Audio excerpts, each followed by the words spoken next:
REMARKETER. Empowering Realtors.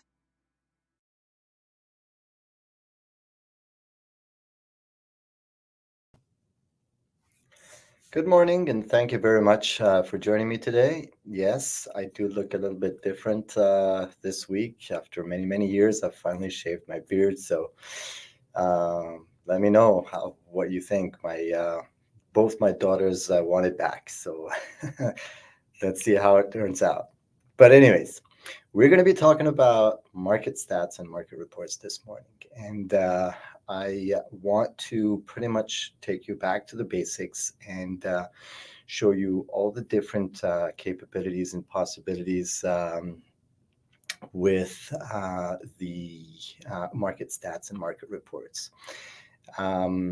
So we'll take a look at all that, and we'll go through the analysis of the reports that are available as well, if we get some time at the end of the session today. So let's get into it. All right. So I got a nice comment already. Thank you very much, Dina. It's nice to be able to use a little trick like this to shave off a few years of your age, and especially when you get my age. Anyway, so thank you so much. All right. Let's go ahead and share my screen with you. Perfect. All right. So the first thing I want to show you is the statistics and market reports that are available on your website. So let's go ahead and pull up a website here. Perfect. All right. If you haven't done this already, most of you must have already done this, but if you haven't already done this, you should add your market stats and market reports to your website. The first thing that you do is part of the configuration of your website. Now, if you haven't done this, you would still have a market report box at the top right here, which pretty much just pulls up the GTA market analysis. Now, the GTA market analysis is good, but it doesn't really show the visitor of your website, your focus, and your the areas that you are an expert in.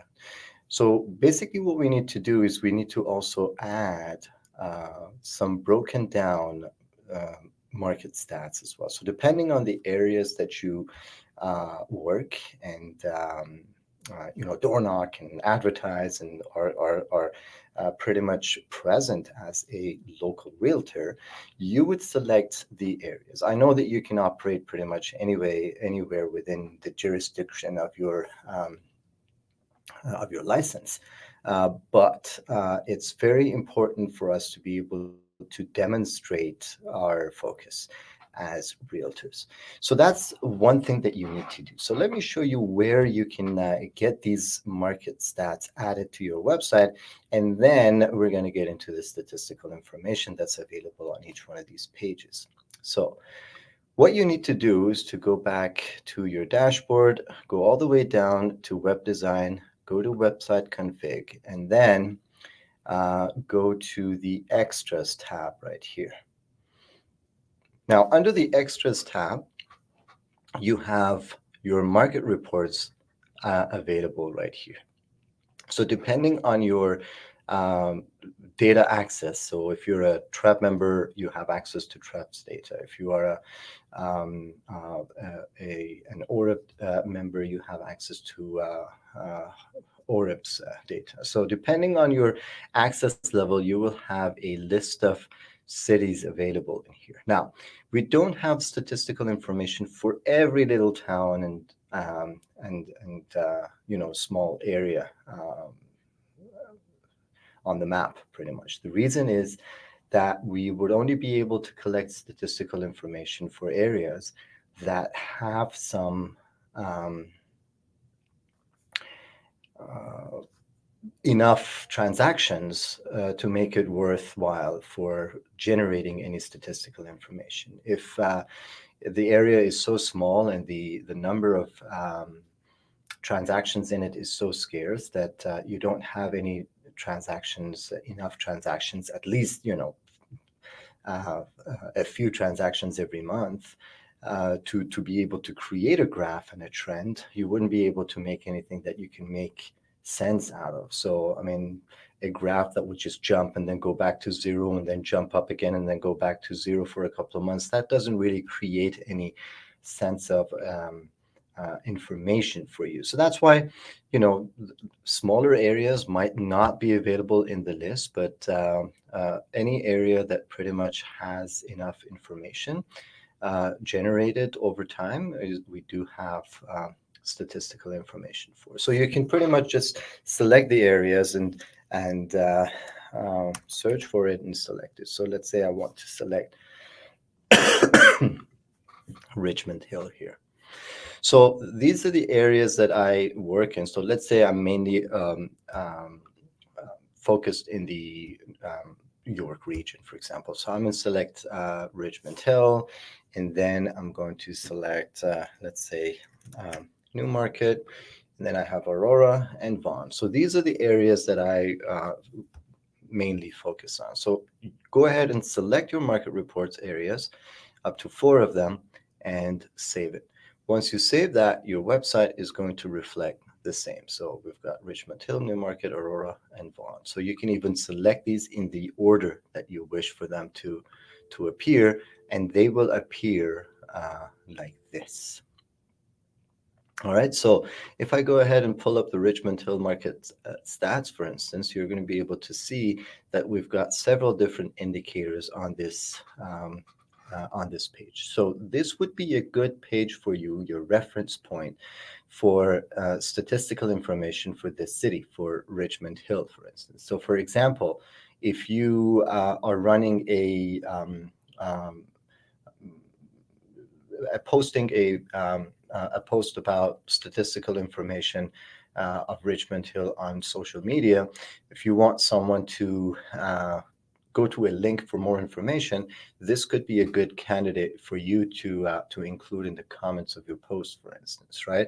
So you can even instruct people, for more information, go to my website, go to market reports and select Richmond Hill. You can even mention that on your post so that people can come to your website for more information or regular information. So you can inform them that I am keeping this up to date. So that's something that's happening on your website. This portal is kept up to date for you.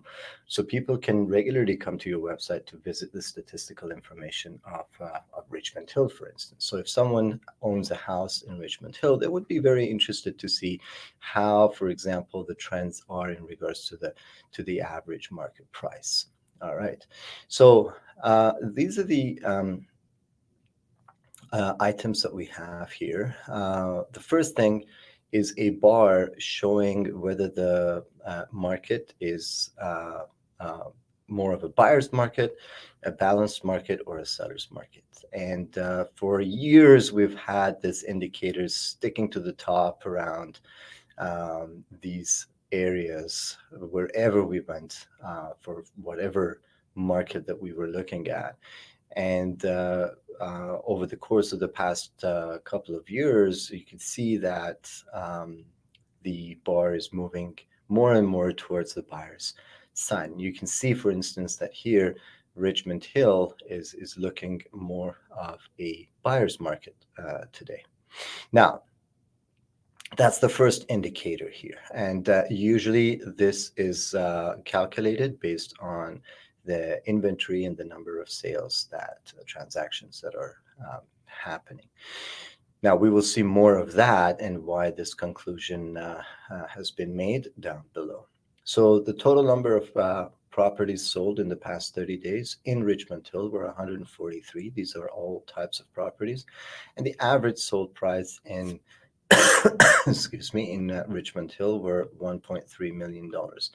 Now, the average asking sales to asking price is 100%. So that's basically where we're looking at. So the properties that are being listed are listed at um, and around the price that they will probably sell for not a lot of, so therefore we wouldn't expect a lot of bidding wars that would take the sales price over the asking price or the other way around either. So that's how the market has shifted so far. Now, the price change is based on benchmark pricing. So I will explain about benchmark pricing again when we get into the more detailed statistics inside. But basically, the benchmark price now in Richmond Hill is $1.4 million. This is different than the average sold price, $1.3 million in Richmond Hill. I will tell you about the difference of these two shortly. A 1 year price change based on the HPI information is negative 6%. So basically, it's 6% lower than last year. Still 17% above 3 years ago, and 52% above 5 years ago, and 100% above 10 years ago, the prices that have changed so far. So this is the information available here. So now we have this information, the HPI information for the GTA right now, but hopefully we'll expand this information to other markets as well as we go along. There's a little call to action here if someone wants to subscribe and get these markets stats automatically. That is possible as part of the Lead Master package as well, but that's not our uh, conversation here. Um,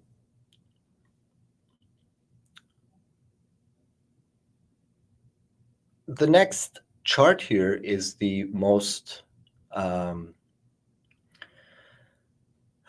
what is it, popular chart pretty much when we're discussing market stats and market reports at any point in time. The average price. So the average price for a big city like Richmond Hill is a good chart to look at. It basically looks at the average sales price of properties every month. So you can pretty much take a look at all these numbers and see the fluctuation, how the markets have changed.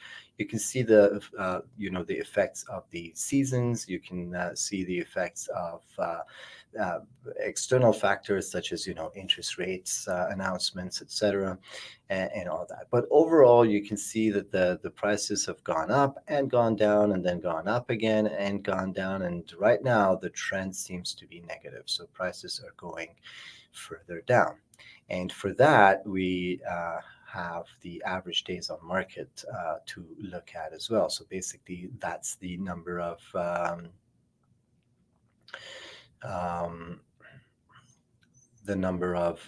days that the property stays in the market in order to sell.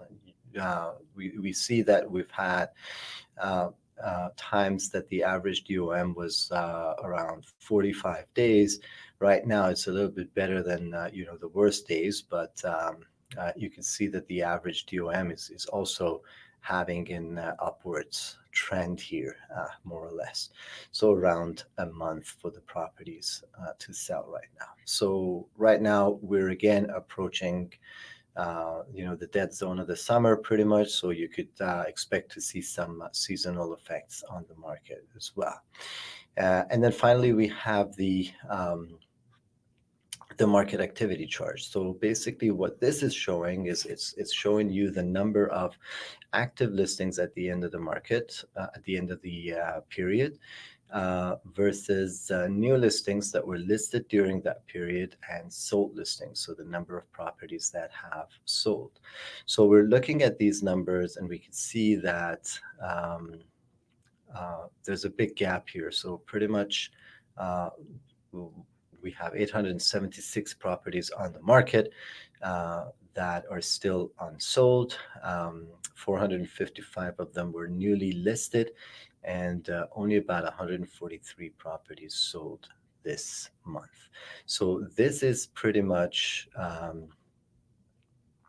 the situation in the market right now. There's a lot of inventory, which means it's pretty much good news for buyers. So that's why we're looking at the market being a buyer's market. So sellers' expectations shouldn't be anything less than this. So you should be expecting to wait for a few 1 or maybe even 2 to 3 months for a property to sell, and that can be uh, explained by looking at this graph right here, as well as the fact that there's a big inventory that we need to go through. So you can see that there's a negative trend in terms of new listings. So there's not a lot of new listings coming to the market the way it was before.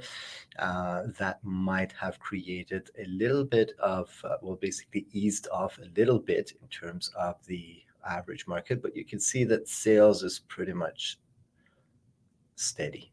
Uh, it's not peaking or it's not dropping.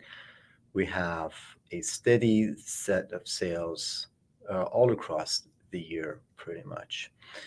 Okay, so you have the same for the other markets as well. So you can compare, let's say,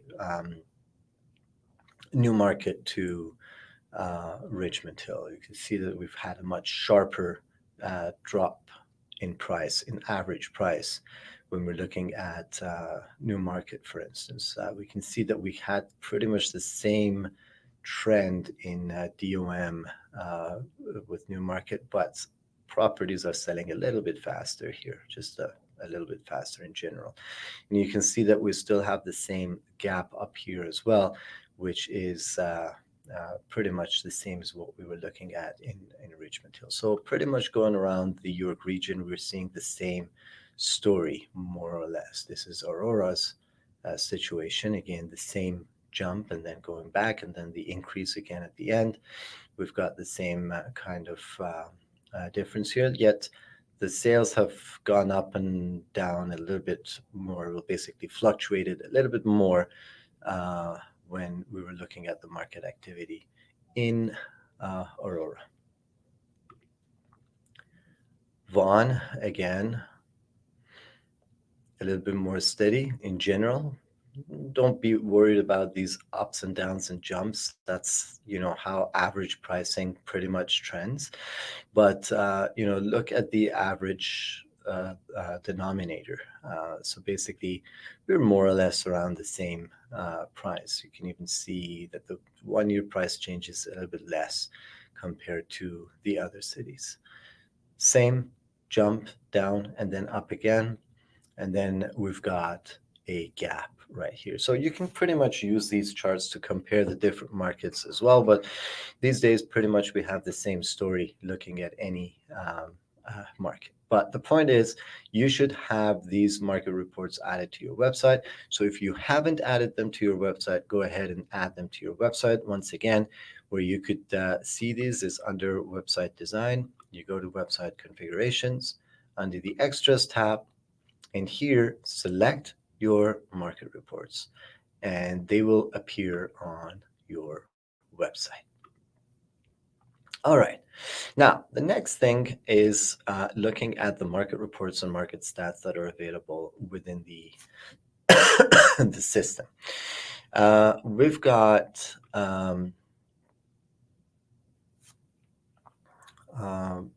four statistical information available here. So 4 tools pretty much. 2 of them are TREB market reports and TREB MLS HBI. So these are based on Toronto Real Estate Board's market statistics. So these are the official numbers that are published by Toronto Real Estate Board. So everyone's got access to this regardless of your data access anyways. This is public information. We've got the same indicators pretty much rearranged in a little bit of a different order. We've got the average sales price, and then we'll be looking at the GTA right now. So year over year change, we've got the number of sold properties, year over year change. We've got the average DOM year over year change. We've got the active listings and year over year change. And this is the big number here. So we're looking at um, the number of listings, which has gone up by 36% year over year, while the number of sold properties have gone up only by 3% year over year. So, these are the things that indicate what the market is going to look like. So, even if they reduce the interest rates, it is going to take a few months, sometimes even a couple of years, maybe, for it to fully recover and to land on a new normal, pretty much. But again, moving forward, we have the benchmark price for the GTA, the 3 months benchmark change, and then the 6 months benchmark change, and then a 1 year benchmark change. So that's again based on the HPI information, which is a little bit different from the average numbers here. Detached benchmarks, semi-detached benchmark, townhouse benchmark, and condo benchmarks are also available here. As again, I mentioned, this information is available for the GTA.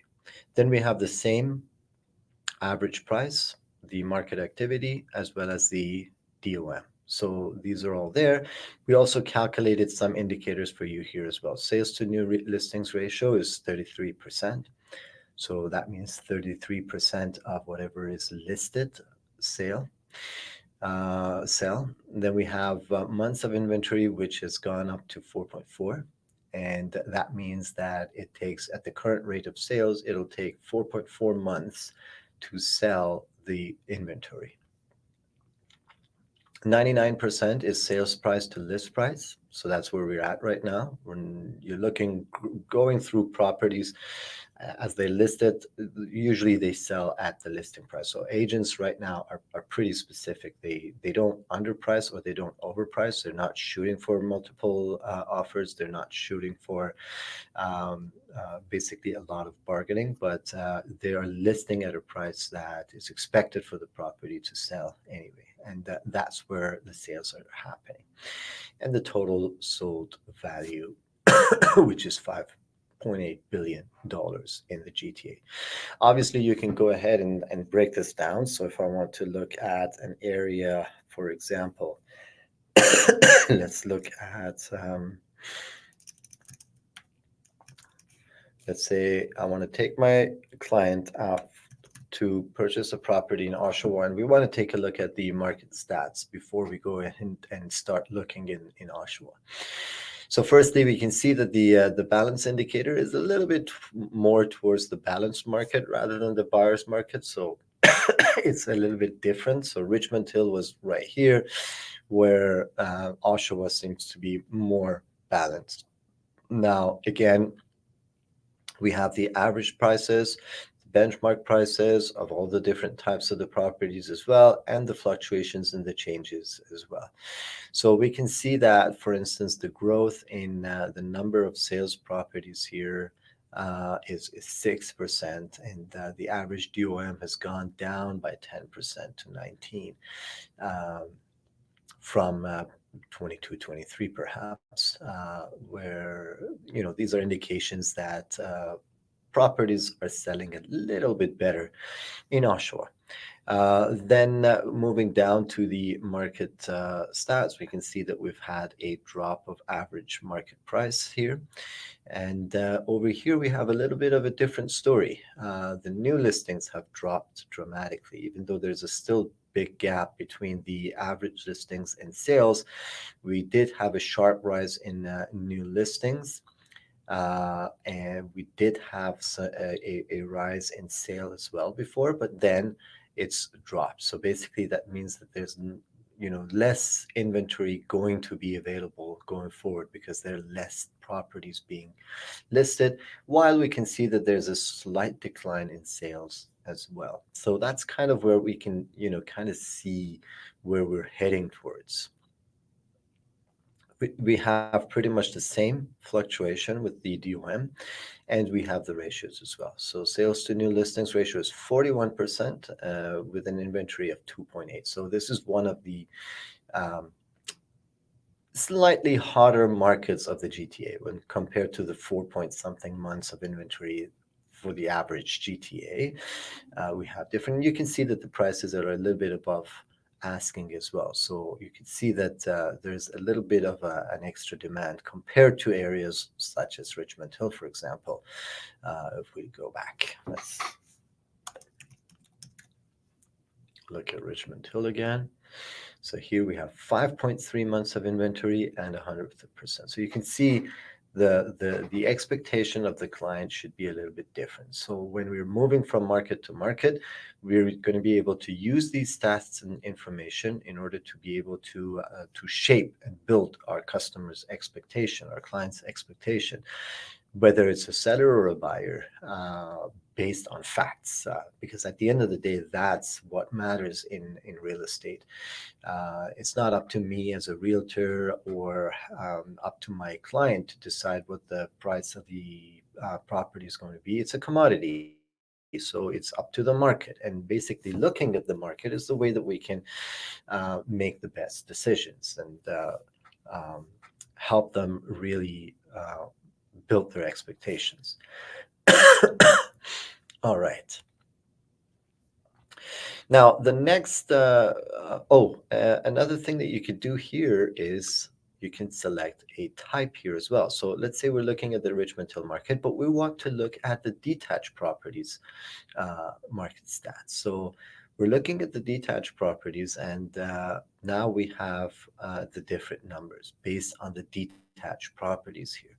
So this one gives me an average sale price of $1.9 million. So when you take away the condos and the townhouses and the semis and all of that, you'd be looking at a 1.9 uh, average price right here. If you want to take a look at townhouses, for example, we can select that, and the average sale price of the townhouses is about $1.2 million. So you can even see the fluctuation of those types of properties as well. So we can see that for townhouses, for example, the market activity factor is a little bit different than when we're looking at detached properties. See? Now, obviously, scarcity is important as well. I mean, there's a lot more detached properties in the Richmond Hill area compared to any other type of properties, condos or townhouses, for instance. So that's why we can kind of see these gaps as well. You always have to consider all of the factors, all of the facts in the market. And you can see that, for instance, months of inventory for detached properties is about 6.5, whereas in townhouses, we're looking at 3.7. So it's a lot easier to sell a townhouse, obviously, because they're a lot more affordable. And in the current climate, affordability is the most important, is the key factor in terms of the drives in the market. Finally, you can also download the report as a PDF or as an image, so you can use it in your market stats. So you can download the Richmond Hill market stats information, and it's a branded, ready to be printed. You can download this PDF and use it in your, let's say, print marketing, for example, or if you want to include it as a printed sheet in your listing presentation, or when you're going on a showing, you want to have these reports available with you as well. So when you're in the car with your client, you can pull it out and start talking about these numbers together as well. So it's quite important for you to be able to have access to this. Uh, Both for your business needs as well as your marketing needs. Okay, the next item that we have is the TREB HPI. So before getting into this one, let me explain to you what the HPI benchmark prices are, and then how to compare it with the average prices, and then we'll move on to the HPI market report. So basically, the average prices are the average prices. So they take all the properties that have sold. So the number of sold properties in this market, in the GTA, for instance, is 5,391 properties. So we take all these properties, add up all the sales prices, and then divide it by 5,391, and we come to this number, which is $1.1 million. That is the average sold price. Now, if we go to a smaller market, let's go to let's take C15 in Toronto, for instance. Only 91 properties sold, right? So 91 properties sold, and the average price sold for these 91 properties is $1 million. But look at the fluctuations here, right? So the average price is going from eight $800,000 to 950,000, yeah, to 922, then again all the way up to 1 million, and then down to 96, and then going up to 1 million, and then going down to 1 million again, right? So 1,040,000, 1,002,000, right? So we've got a bit of a fluctuation here. Now, the market right now is quite stable. I mean, well, not stable in terms of the balance, but in terms of the um, average sales prices. So they're pretty much steady. But if an outlier appears here, so for example, you can see here that we've had a jump in the market and then a dip again in the market. So basically what happened here is not that the markets had changed and the prices in general had grown, and then something else happened that caused the markets to collapse, to decline, basically. That wasn't the case here. So the case here was that probably one or two properties that were quite expensive sold there as well. Now, because the number of sold properties are small, 90 properties only. So let's say in this time, if 5 or 6 properties that are really expensive, newly built properties sell, they really take the average price and take it up because of those 5 properties that are selling. So the average properties that are selling are about $1 million here. Let's say 5 properties came into market and sold here that were $4 million each, right? So that can happen. And what happens is that it quickly takes up the average price here. And then obviously those 5 outliers, those 5 properties that were not the norm, did not sell the next month, and that's why we have the dip. And then we have another, increase, and then another dip right here. So these fluctuations could be the result of outlying properties selling or not selling, right? So it could be the other way around as well. So this dip could be caused because a few properties that were really, really cheap came into market and sold right here. That's why this trend would have been like this if those properties didn't come into market, but rather the dip happened here. Okay, so this is the problem with average prices, especially when you're looking at smaller and smaller areas. The smaller the area, the more effect those outliers can have. So when you're looking at the GTA, these outliers might not make that much of a difference. I mean, a few properties that are even $10 million or above wouldn't really move the chart for the GTA, because we're looking at 5,000 transactions. Like 2 transactions isn't going to move the bar a lot. But when we're looking at a smaller area with just a handful of transactions, then those few transactions can really change the bar there. For that reason, looking at average market price alone, especially for smaller areas, might be a little bit misleading. So you might feel that the market is going up while the market is not going up. It's the effect of those outliers. Or you might feel that the market is going down while the market is not going down because it could be the effect of those outliers.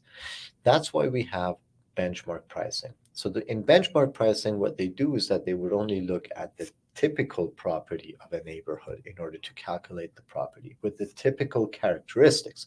So if the typical properties in C15 are, let's say, 55-year-old bungalows, 3 bedrooms, unfinished basement, etc., etc. So they would look at those properties. So if 80% of the properties in that market are this type of market, these are the typical properties in the market, then they would only look at those properties and determine the benchmark price.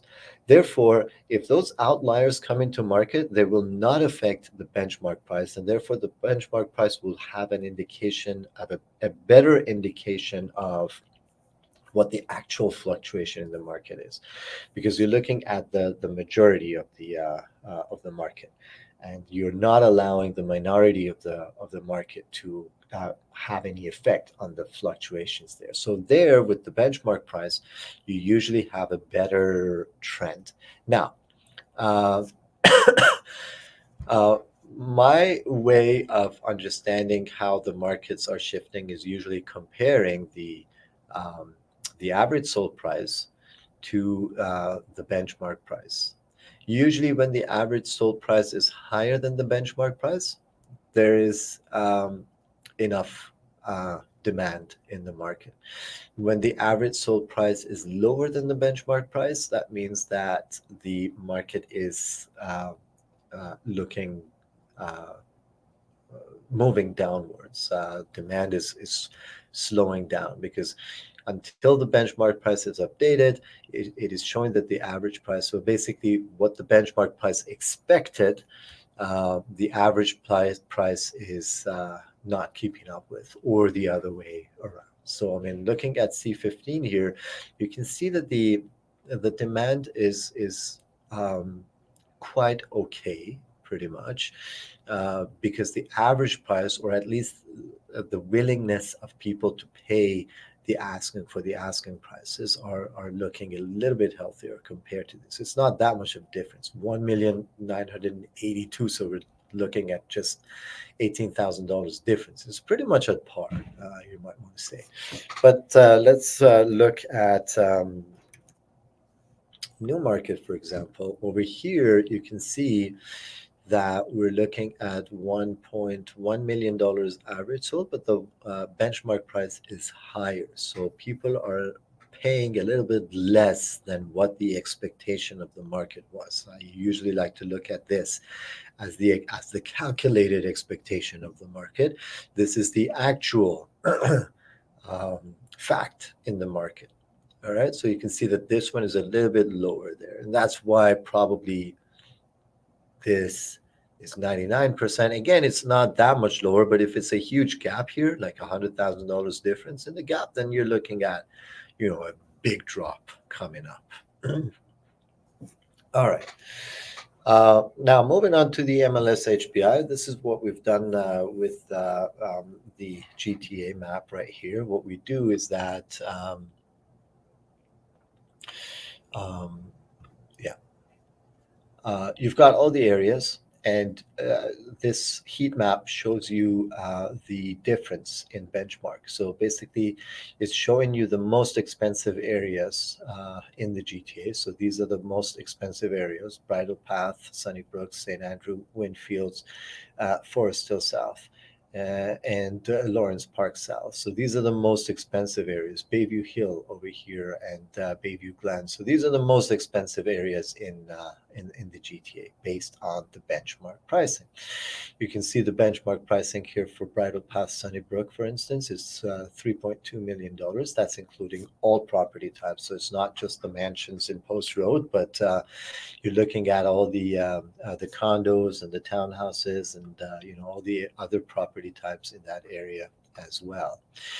You can then go ahead and change the property types. And now you can see that the map has changed again. Obviously, these are the most expensive areas here. All right. Now, we also have the growth trends as well. So if you want to look at the growth trend, these are the areas with the most 1 year growth, right? So, I mean, if you're looking at rural Oshawa, for example, we can see that the 1 year growth is around 9%. Obviously, new subdivisions here. But I mean, if we're looking at the city here, the beaches have had 3.6% growth, whereas areas like North Ridgedale, Riverdale have got a negative 9% growth, right? And these are all based on benchmark prices and detached. So we've selected detached right here. Let's look at a 5 year growth trend.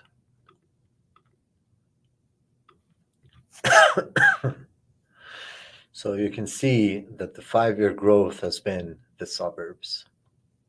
These are the areas that have had the biggest growth, and obviously that displays the expansion of the cities into the suburbs and all the new subdivisions and all of those areas that are being developed right here. So these are the areas that have had the biggest growths. So some food for thought if you really want to look at how the GTA is shaping up in general. And obviously, for each one of the areas, you can go ahead and double click and download a little sheet as well. So that gives you the benchmark price for Milliken Mills West. That's the benchmark price for the detached properties there, the benchmark price for the semi-detached properties there, and then the townhouses and condos are not available there, so you don't have those reports. So we have this report available as well, and then we have the TREP Data Community Watch and the City Market Watch. Now, I do have a comment here from Ahmar. Thank you very much for your comment. Yes, we are aware of the discrepancies in the market watch here. We have been in the process, and we're still in the process of moving these stats to a new system of calculation that's more live and on the spot, rather than us calculating and storing the information there in order to be able to reduce these discrepancies. So hopefully once we launch the new version pretty soon, that discrepancies would be gone. So the problem was that we've had a lot of data transfers. So there were a lot of markets that were moving between boards. So for example, we've had the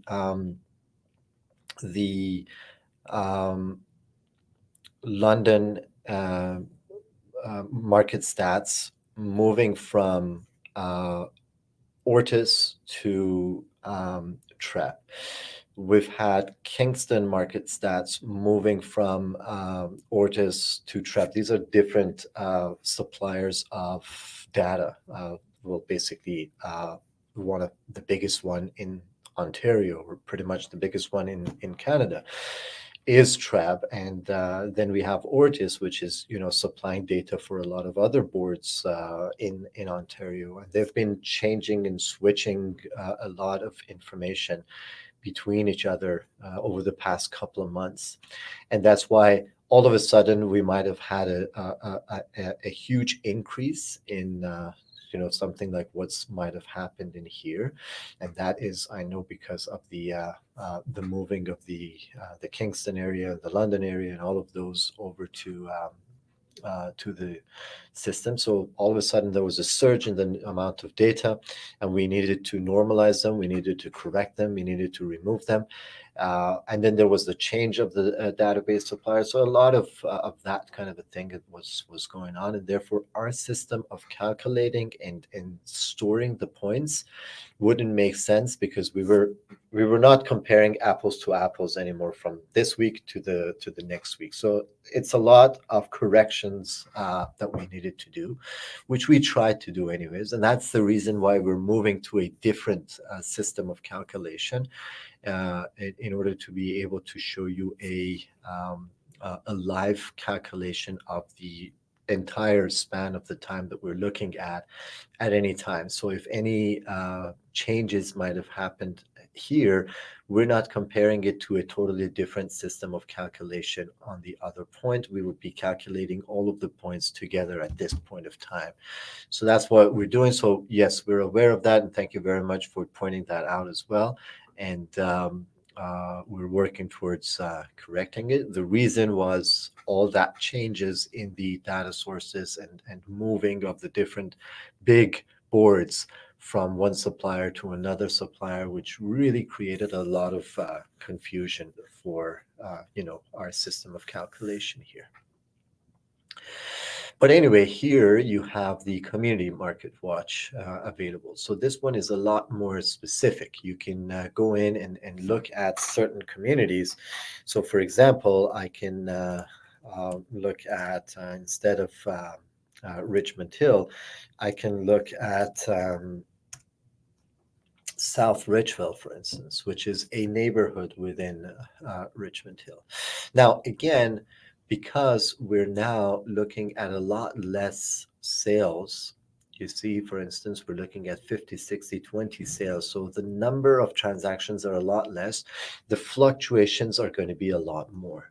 So you can see here, for instance, we have the average sold price, and this is what I was telling you, right, like 5 minutes ago, with regards to what the outliers can do to average sold prices. So here you can see that there was a sharp increase in the average sale price, right? From 1.7 million to $3 million. So if we were looking at only this part of the um, time span in the analysis that we're making, we would have probably thought that the market price is gone up so much, right? So that means that something's going on and the market is growing, and start buying and things are going haywire. But immediately after that, we see that the price goes back again to something that's sensible. So this is because of probably one or two $5 million properties that sell in this area. I mean, we know that in this area, newly built properties can sell for really high numbers. Very high demand area, very prestigious area, and therefore we have these outliers. So you should always look at the entirety of the market. You can see that the market, yes, it's that the prices are slowly kind of looking upwards, going back 12 months here.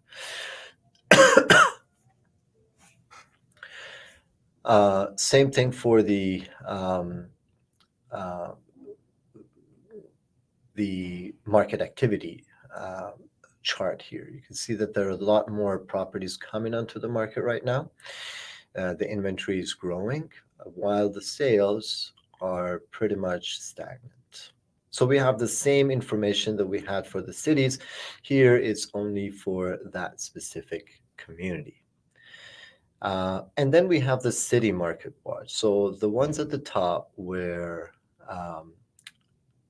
TREPS information. Here is again the market watch that we're generating for based on the statistical information that we have. So here I'm looking at the city of Toronto. Let's go back again and look at the same area. If we're looking at Richmond Hill, you kind of have the same dip and up and downs that we were looking at.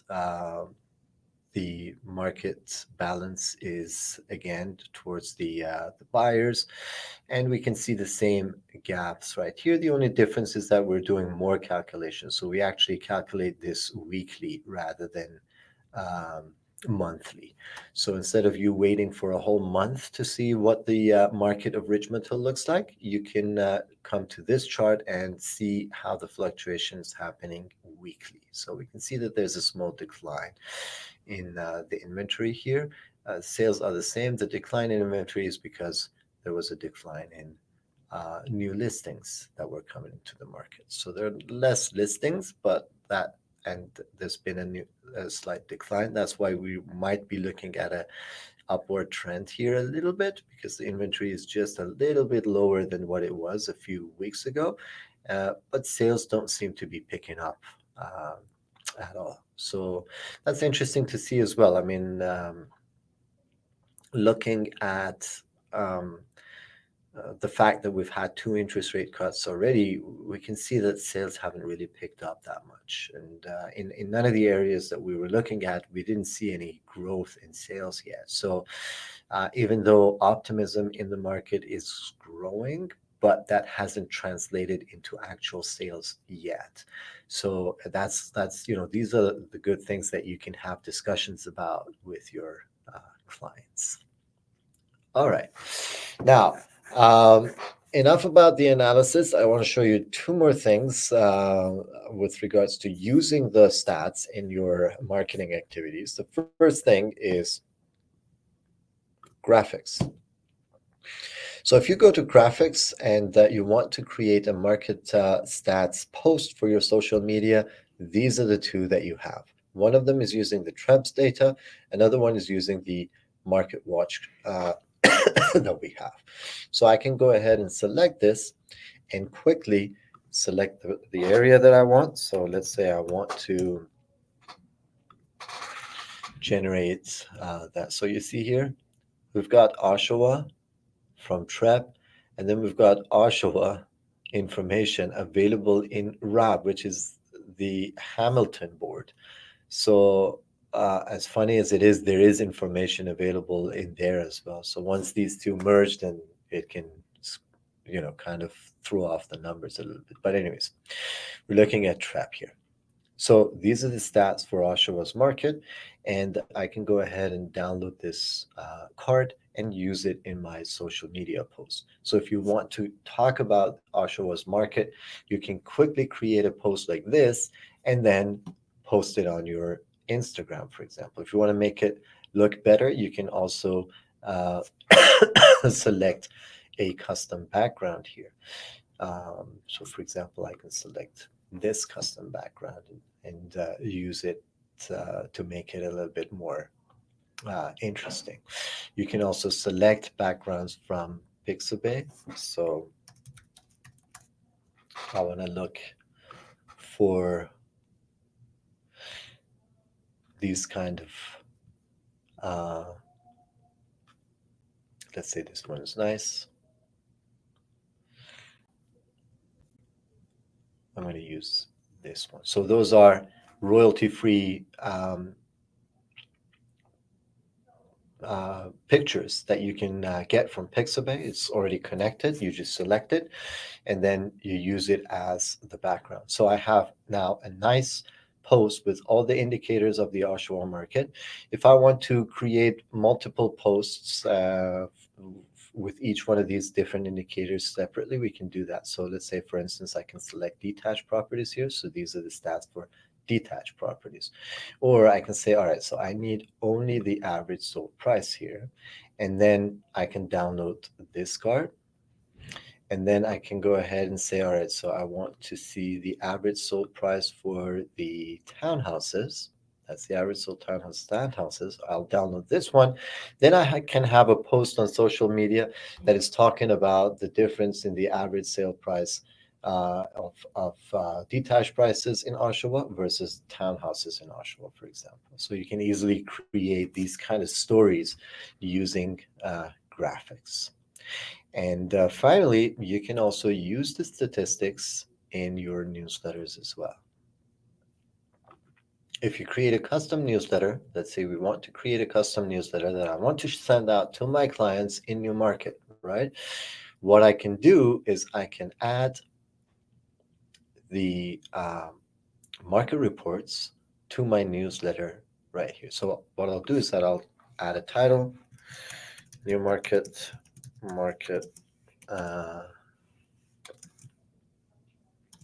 date, for example. So that's my title. And then I'm going to select new market. I have the statistical information available here as well. So you can just add it in, plus, all the other stuff that you want to add in your custom newsletter, your listings, your news articles, anything that you want to add. You can add your analysis in here and save it and send it out to your clients. Now, other than that, we also have another tool, which is the market analysis generated by AI. This is pretty cool as well. So you can also go ahead and select the areas that we've generated market stats, market reports for, if you want to say. So for example, if I take Mississauga here or Newmarket, the same thing that we were looking at before, this one is looking at the same numbers, and it actually has a market update report written by AI for me that I can use. So let's go ahead and read it. The real estate market, new market, for all property types, saw a decrease in the average price from this in June to this in July, representing a 7.8% drop. However, when compared to the average price of this from 1 year ago, there was a 3.47 decrease. The number of properties sold also decreased. So it's basically written a report based on the numbers that we have, and it's available for you to use in your marketing efforts. So how we do that is pretty easy. I just select new market and add it to my website. So that's one added to my website. Where is it? Let's go ahead and look at news and blog. There it is. So that's where it's at, and it will be available on your website as well. So let's go to news. That's there. So the report is available with the chart. So I could use this. I can also include that now in my newsletter.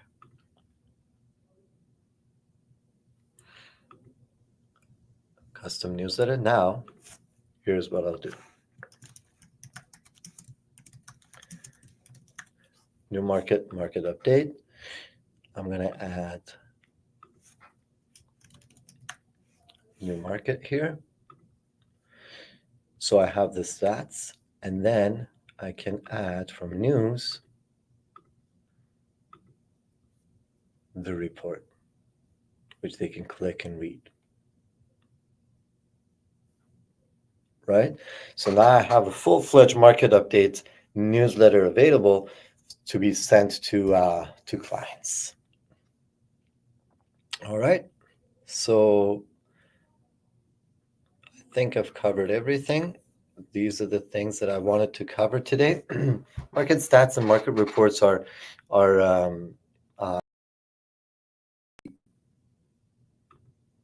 market stats and market reports are pretty important in the business.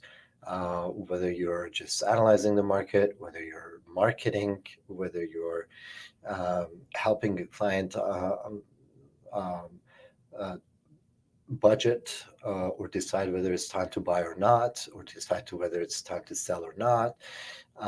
So pretty much for anything that you want to either market to potential clients or have discussions with current clients, having access to market stats and market reports are important. And as you can see, we have a whole lot of them available for you that you could use in your marketing, your business purposes as well.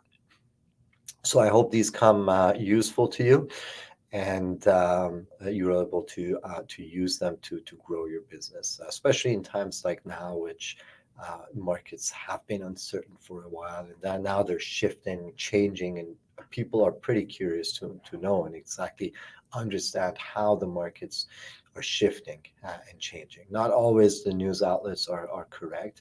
It's you guys who have access to actual data, and you're out on the street and dealing with this every day, that know exactly what's going on. So use this to your benefit, and use this in your marketing, and show that, when people read things in newspapers, or scrolling through social media, it's not always the facts and truths in the market, but whether there are other ways to look at the market as well to better understand it. And that's your tool right there. All right. Again, thank you very much for being with me today. I hope this has been useful. Send us any suggestions, any questions that you may have. Service@remarketer.ca is the email, and would be happy to hear from you at any time. Enjoy the rest of your day, and I'll see you again next week. Take care.